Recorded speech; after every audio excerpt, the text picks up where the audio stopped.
This video is part of the Commercial Building Electrical Design series, particularly dealing with power distribution design. We have been going through the basic materials, and today, or this lecture, we want to cover individual gear. So in the progression of things, you can see we've covered delivery systems, and we've been going through the materials. Now we're coming to switch gear, and today focusing on individual gear. So up to this point, we have explored some of the various ways one can distribute power in a commercial building using various methods to run circuits. It's now important to learn how to derive, control, and manage these circuits in a safe and meaningful way. In this section, we'll examine some of the major components of switchgear that are used to accomplish this circuit management system. With the proper use of switchgear, we are able to control and distribute power in a building in a way that is safe and efficient. Let's talk about circuit breakers. The role of the circuit breaker is to provide protection by disconnecting or breaking the circuit it is protecting in the event that the circuit becomes overloaded, experiences a short circuit condition, or experiences any other fault type condition that the breaker might be monitoring. It is not necessarily the role of the circuit breaker to protect the load specifically, although this does inherently happen as association in the circuit. The circuit breaker can also be used as a switch to switch an entire circuit on or off, but this is generally not recommended. If using the breaker as a switch is desired, the designer needs to be sure to specify that the breaker or breakers that are going to be used in this capacity be switch rated, which means that they are constructed to be turned off and on many more times during its lifetime than a regular breaker. It is considered a better design to utilize relays or contactors to switch circuits on or off as opposed to circuit breakers. Here's some examples of circuit breakers. This is a single pole 20 amp breaker, and you can tell the amperage. It's usually stamped on the handle of the switching mechanism. This is a 3-pole breaker. You can see here. It's just a 3-pole version of this, except the amperage can't really make it out there, but it could be anywhere from 60 to 100 amps, I would guess. And then here's another 3-pole breaker. This one has some adjustments on it, and we'll talk about what these adjustments can do as far as the capabilities and the tripping points of the breaker itself.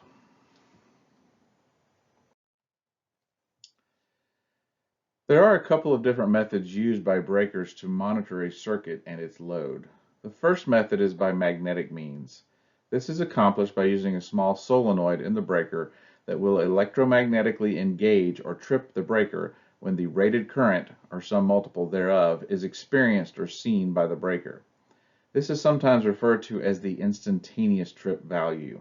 Since in most cases you do not want the breaker tripping if the load is momentarily close to the rated value or even exceeds the rated value for a very short time, this value is usually set fairly high in relation to the breaker rated value. The National Electrical Code allows this value to be set as much as 8 times the rated value of the full load amps for some types of motor loads. But you need to check the code before you just arbitrarily set it that high. The second method is by thermal means. This is accomplished by using a thermocouple device that will measure the level of heat experienced due to the current flow and will trip the breaker if the current, or heat level, exceeds the rated value of the breaker for some predetermined or preset time. As the value of the current, or heat, rises above the rated value, the amount of time required to cause the breaker to trip becomes shorter and shorter, since this is more of an indication that there is a long-term potential problem. In other words, the greater the current level is above the rated value of the breaker, the shorter the amount of time will be allowed until the breaker trips. In larger breakers, this time interval is usually adjustable, which I pointed that out on the images we looked at a couple of slides back. This is typically referred to as an inverse time breaker, as illustrated on the next slide. So here's a graph of what we call an inverse time tripping curve, and this is what's associated with the thermal operations of a thermal breaker. And so you can see here on the bottom, this is the multiples of the rating of the current, and then this is time in seconds. And so As we come across the bottom here, we can see that if we experience 10 times the rating of the breaker, it'll only allow that for about 0.25 seconds. If it sees it for any longer than that, it's going to trip. Whereas if we see 6 times the rating, which isn't as much as 10, it'll allow that to flow for 0.7 seconds, so almost 3 times the amount of time. So that's why we call it an inverse time curve, or an inverse time breaker. So you can see here as we go down in multiples, as the multiples goes down of the rating of the breaker, the longer it will allow that amount of current to flow. I mean, ultimately it'll all trip, but sometimes you'll see intermittent spikes in the current, and you don't want to just have the breaker trip every time that it sees that. Whereas if you see something 10 to 11 times the rating, that's probably an indication that something seriously wrong has happened. The time window for the thermal part of the delayed trip event usually has 2 set points, one at the beginning of the interval or at the rated current level. The second point is at the highest current value allowed before instantaneous trip is encountered, usually no more than about 250%. The first set point is typically referred to as the short time delay, and the second point is commonly referred to as the long time delay. Using these 2 points, the breaker's response can be customized to the characteristics of the load, and the breaker can be coordinated with the other breakers in the distribution system in a coordination study, which we'll talk more about coordination studies later in the course. Here's an example of what that would look like. So your instantaneous trip levels are these vertical levels here. So it's just a matter of you hit this level, it's going to trip. And so you can also adjust this on mini breakers. So I can adjust this high and low. But then here's your thermal tripping, right? So you have your short time delay and your long time delay. And I can vary the curve anywhere in between these two, between the red and the blue curve here. So the red and blue curve here. So anywhere in here I can adjust this using the short and long time delay. Whereas in this section here, this is your instantaneous or electromagnetic trip levels.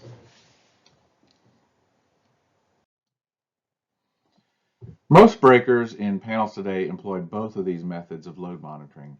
The magnetic means is used for immediate problems and set at a much higher rate, and the thermal means is used for more long-term problems set at a lower rate in relation to the magnetic protection. These types of breakers are typically called thermomagnetic breakers. Magnetic-only type breakers are sometimes used on motor loads to help prevent nuisance tripping on a motor if it will regularly be under heavy loads. These are referred to sometimes as motor breakers, but in general, in panels that are supplying circuits, most of those breakers are going to be thermomagnetic breakers. The smaller single pole 20s branch panels, they will have the thermomagnetic breakers, so that's what you're most of the time going to see.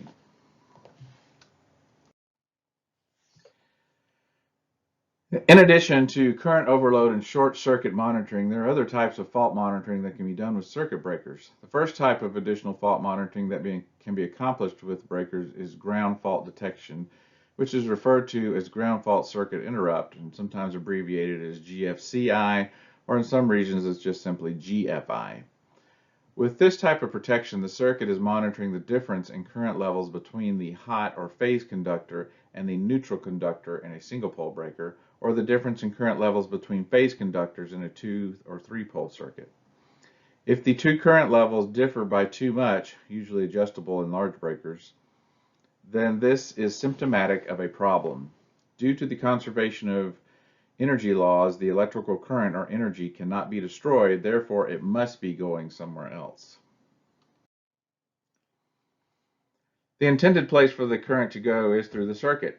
Since all the current is not returning to ground through the designated path, it must be returning to earth by a different path. This is referred to as a ground fault.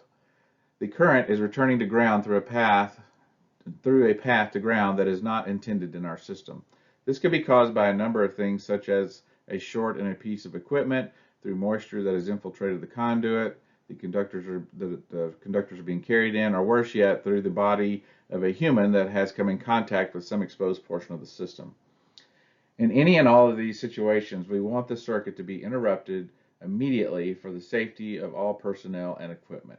This is the function of the ground fault breaker. The National Electrical Code requires this type of protection on a number of installations, such as for receptacles and circuits in the vicinity, which is defined as 6 feet of moisture or water, in machine rooms where hand tools will be used, and for exterior receptacles and circuits that are expected to be exposed to weather. GFI receptacles or devices such as breakers are required in all kitchens, garages, restrooms, and exterior applications. Another type of fault monitoring that can be performed with a breaker is known as arc fault protection. As with the GFI, there is an intended path for the electrical current to take in the design. In the previous paragraph, we looked at the situation when the current takes an alternate path to ground. This fault is similar in that the current does not take the intended path, but it may not be due to direct contact between an alternate path and the intended path or source. There are situations where the electrical current will arc from one source to another source. This too can be a nearby grounded source, a nearby ungrounded source, or in the worst case given before, the path to ground or back to the circuit through a human source. When this type of condition or arcing occurs, it produces a certain frequency signature on the original conductor protected by the arc fault breaker. Once this signature is observed on the conductor, the breaker will open or interrupt the circuit to stop the flow of electricity through this fault.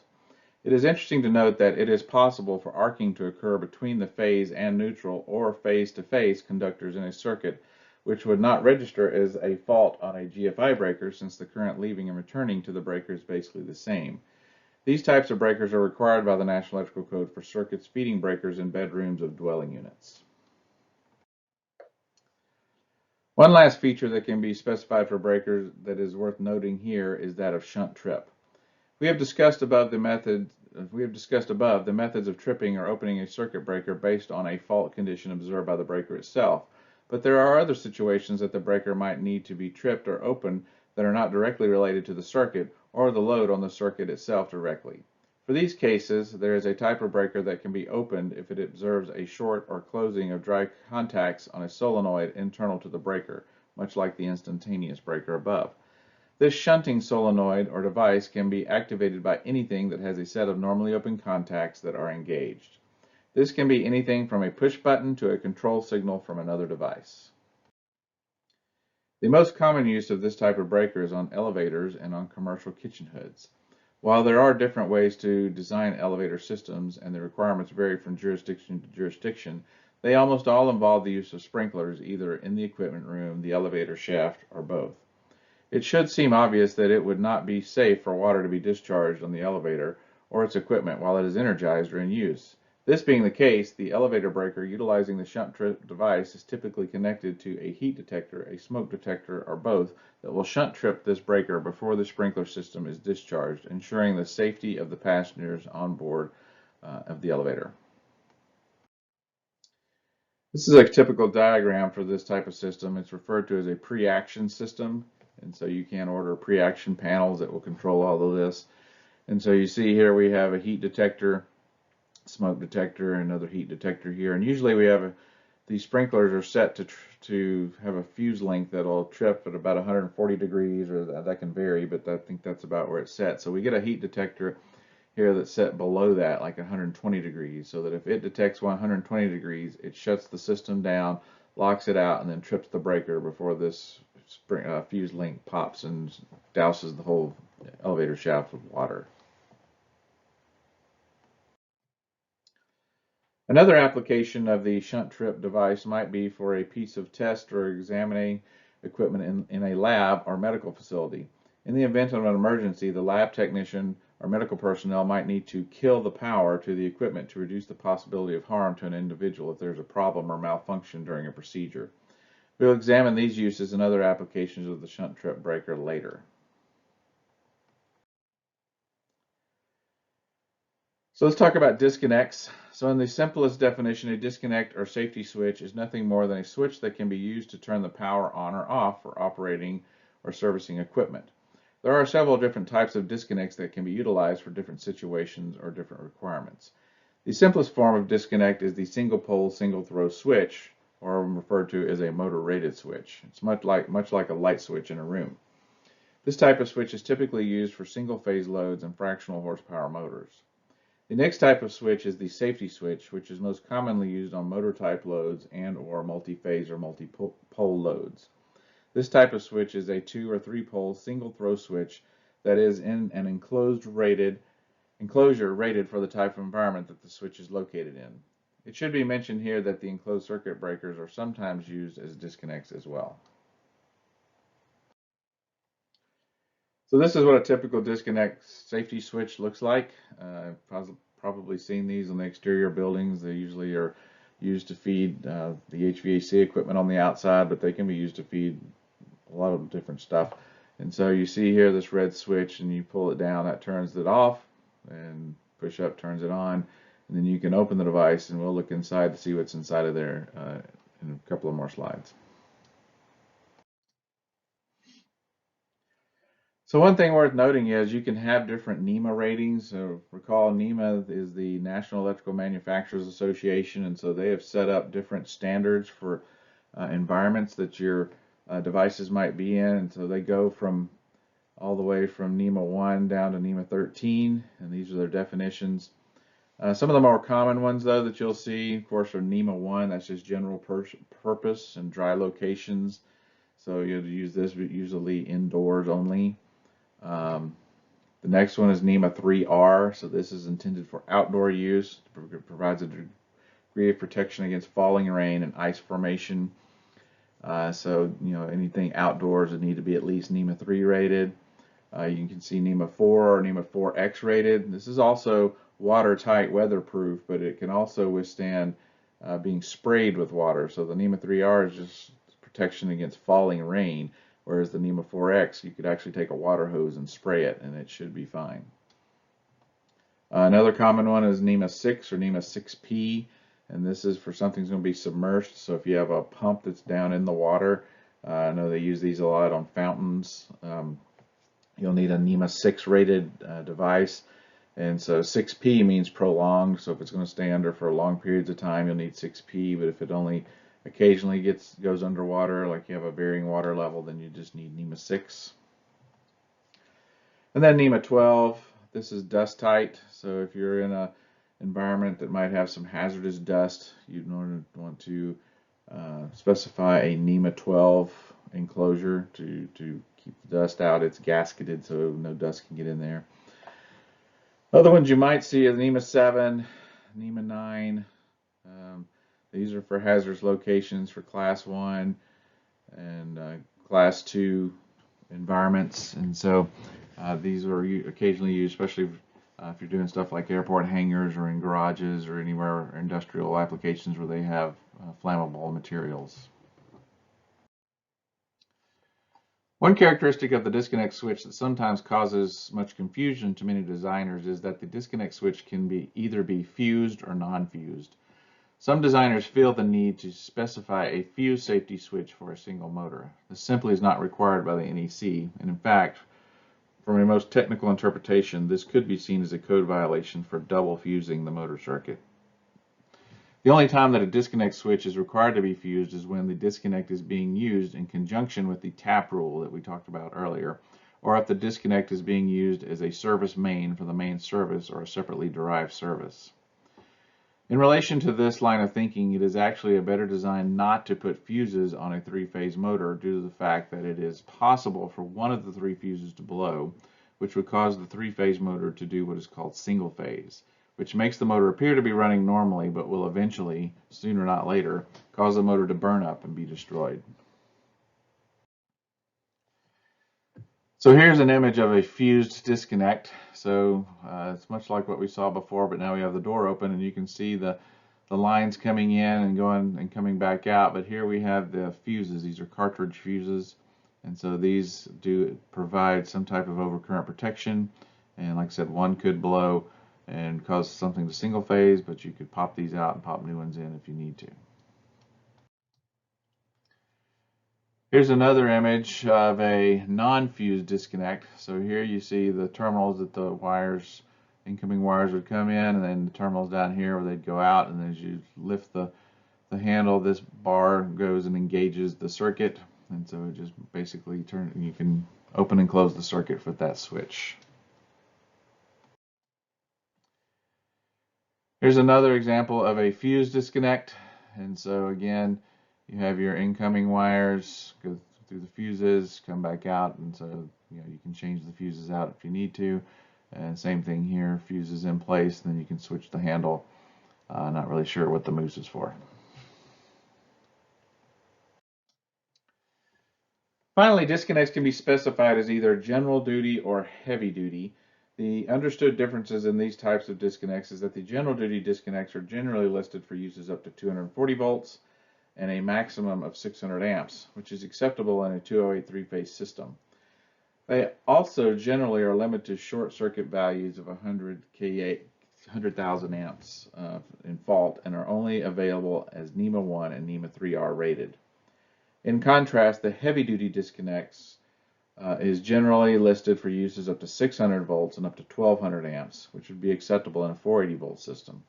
Heavy-duty disconnects are also available with short circuit ratings up to 200,000 amps and can be specified with generally any NEMA rating from general use up to the classified locations. So now we want to touch on motor starters. So motor starter, or sometimes called just starters, are really nothing more than specialized relays or switches that are used to control a motor. Of course, they're used to start and stop motors, but they can typically do more than that depending on the application and the type of starter installed. As far as functionality, they can also be used to change the direction of the motor, forward or reverse, and they can also be used to change or govern the speed of the motor using a variable frequency drive. On larger motors, starters can play a very important role in easing the burden of starting the motor on the distribution system by various methods to reduce the inrush current required to start the motor. This is accomplished by using either a wide delta, part winding, soft start, etc. type of starter. There are several different types. Here's a graph that kind of shows you what goes on with these starters. And so in this top graph here, you see this green line. This is just if we started across the line. So if you just close the switch and then energize the motor completely, this is what that curve would look like. Now the reality is if it's a big motor, you're going to dip the voltage because you'll make the lights dim in the whole plant and could make some electronic equipment kind of fuss at you. What you can do though is put different kind of starters on there, so you can do a star delta, and so this will actually start the motor part of the ways under a certain load and then add the rest of the load later. Or you can do a soft start, which it uses a variable frequency drive to slowly ramp up the motor. So what this does then, if you look at the current coming to the motor and graph it against motor speed, as we're coming up to speed, and when you have the green one, you have a really high spike in the current, and then as the motor speeds up, it slowly comes down until finally it gets to steady state, and then that current drops way down. Well, if you had something like a star delta, you start out with a much lower current, and then when you switch it over to normal state, it catches back up to where the curve was, and then comes back down. So you don't see this prolonged high current inrush, but you still get a bit of a spike. If you use what's known as a soft starter, which uses variable frequency to start the motor, you see here the current starts out much lower and actually stays lower until it catches up to the full or direct start, and when it gets up to speed. So this is by far superior as far as inrush current. You don't ever see a big spike or a high inrush current when starting the motor. One thing that is important to note though is that these do affect the torque of the motor as it's getting started. So that's one thing we try to do is keep constant torque. So you can see under direct, it'll start out pretty high torque. It's going to dip until it catches back up, until it gets up to speed. So it takes a lot of torque to get these motors going. Whereas if you use the star delta or the soft start, it doesn't require quite as much torque, which is why there's not drawing as much current, and so it can get it up to speed without all that torque. So by far the soft start, which is modern day technology, is the way to start motors, but there are other types of starters we can use. But for sure, anything 50 horsepower above, we definitely want to use some type of reduced voltage starting and reduced current starting, so you don't want to just start that thing across the line. One major coordination item that regularly comes up in regards to motor starters is who is responsible for supplying them. The options are that either the electrical contractor can supply them or the person supplying the equipment can supply them. While it is done both ways, the majority of the time it is the latter with the equipment supplier supplying the motor starter. Either case, though, usually the electrical contractor installs them.